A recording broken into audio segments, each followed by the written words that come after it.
man truck from a Philly had a nice long coat.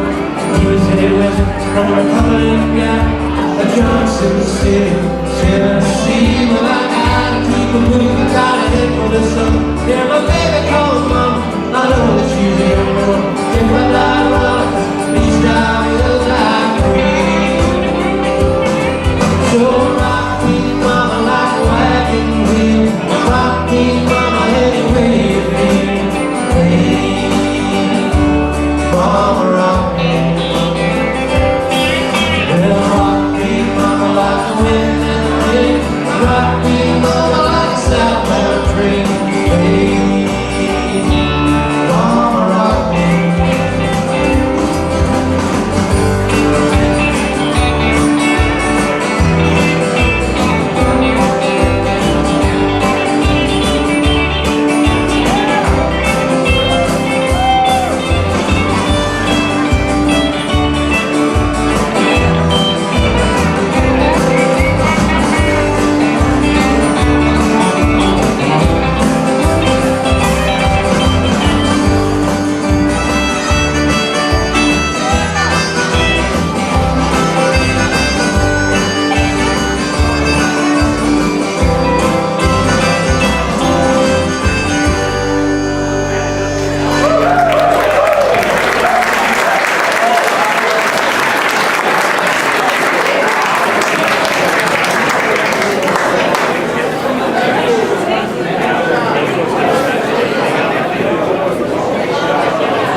Do a Dylan waltz.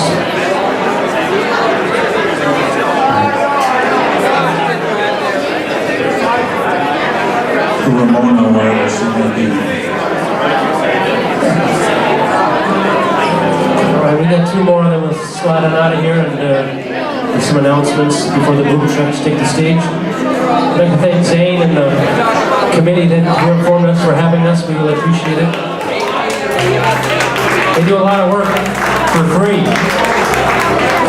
Just because they want to put on these events and they want to see the kind of the arts and the music scene continue here and celebrating the famous sons of Duluth here. So we appreciate all they do. They've got a real love and spirit for what they do. So we thank them very much.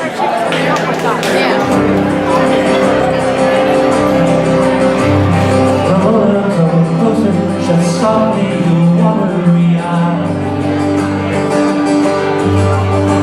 The pains of your sadness will, as your senses will rise. Oh, the clouds of the city, the red lights and death lights from the sky. And it's no use to try and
thank you very much for having us.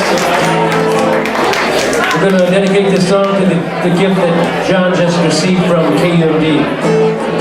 One more cup of coffee.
Cowboy Angel Blue.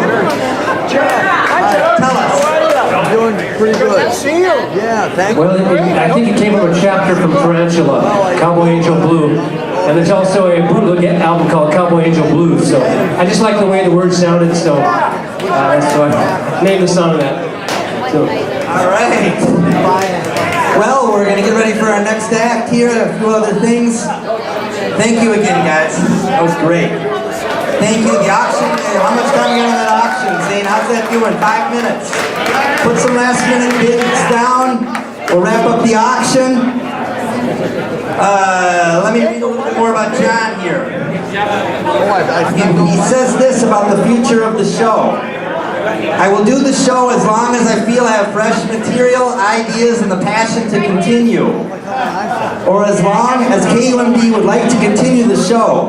or until people stop calling in during the fund drives. It does have to pay for itself to warrant keeping it going, and I thank every listener who has called in. So John, I'm wishing you many more years. You're going to get back to work there. You're going to go back into that studio A, B, C, or D. I don't know which one it is. I'm confused, but you're going to go there and you're going to start the second chapter of your career. And long live Highway 61 Revisited.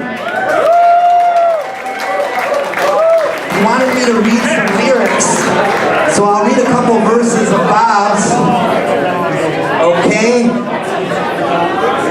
You know, when he got the honor, the Swedish Academy's secretary with the Nobel Peace Prize, she cites his songs. She says that Bob performs his poetry in the form of songs. That's no different from the ancient Greeks, whose works were often performed to music. Bob Dylan writes poetry for the ear, but it is not necessary to read his works as poetry. You can read them that way too. He is a great poet in the English-speaking tradition. So if any critics out there think he isn't worthy, they can go, you know what? He deserves the honor, he got it, God bless him, and congratulations to him. Just listen to this verse. Ain't it just like the night to play tricks when you're trying to be so quiet? We sit here stranded, though we're all doing our best to deny it. And Louise holds a handful of rain, tempting you to defy it. Lights flicker from the opposite loft. In this room, the heat pipes just cough. The country music station plays soft, but there's really nothing to turn off. Just Louise and her lover so entwined, and these visions of Johanna that conquer my mind. John liked this one. Far between sundown's finish and midnight's broken toll, we ducked inside the doorway, thunder crashing, as majestic bells of bolts struck shadows into sounds, seeming to be the chimes of freedom flashing. Flashing for the warriors whose strength is not to fight. Flashing for the refugees on the unarmed road of flight. And for each and every underdog, soldier in the night, we gazed upon the chimes of freedom flashing. Does that sound like poetry? She recommends buying Blonde on Blonde to hear his words. But that's something we've been doing here for 50 years in the North Country, right? We've all heard Blonde on Blonde. You know, Bruce Springsteen in his new book, Born to Run, he said, if you get the ladies dancing, you're going to have a good night. So get the ladies dancing and everything will be all right. So feel free to dance during our next act. I'd like to call up one of John's oldest buddies. Terry, you want to come on up here? From Duluth, via Cloquet. He wants to say a few words about John, and then we'll bring up our next act.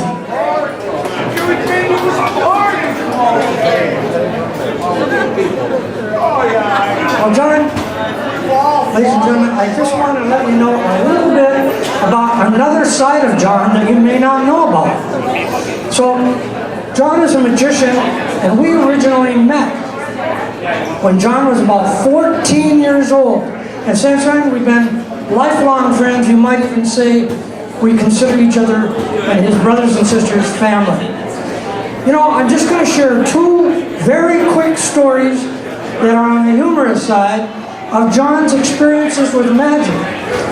This is something that I think you'll all get a kick out of. When we were in Chicago at a magic convention, John and I did travel all over the United States and Canada performing together.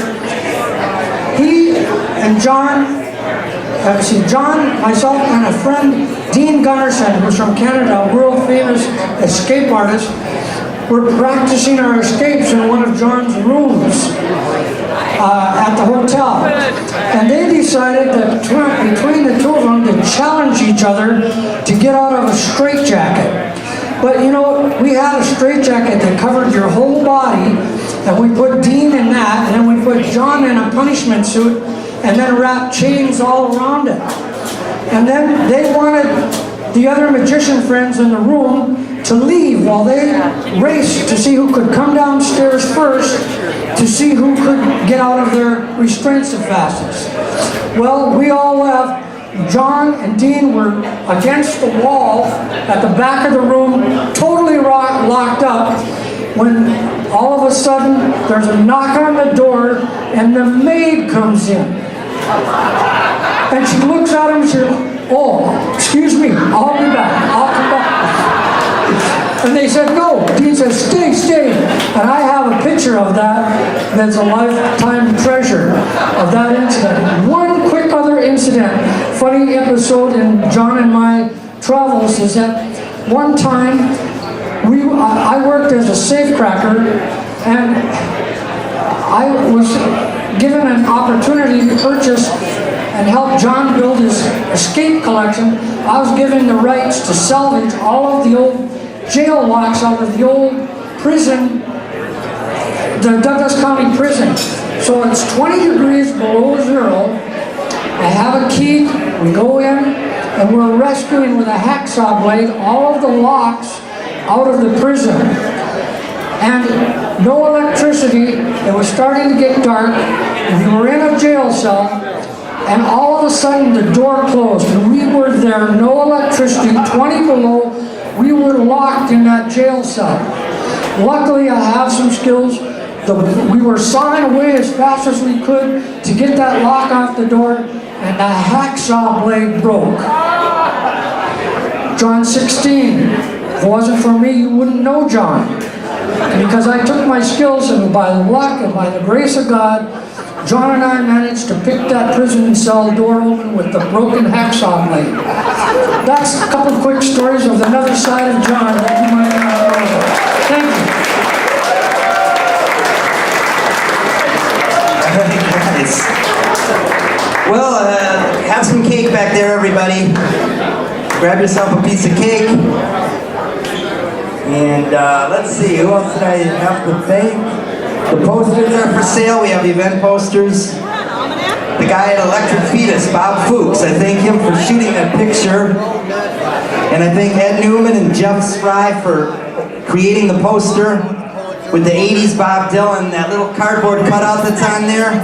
It was for a tribute album that came out a few years ago of all his 80s music, to show that the work he did in the 80s was just as good as some of his other stuff, some hidden gems, and they released it. They took that cardboard cutout, someone stole it at the CD release party for that event, and put it in all the Bob historic spots throughout the town, all across America. There's an Instagram account for it, it's quite funny.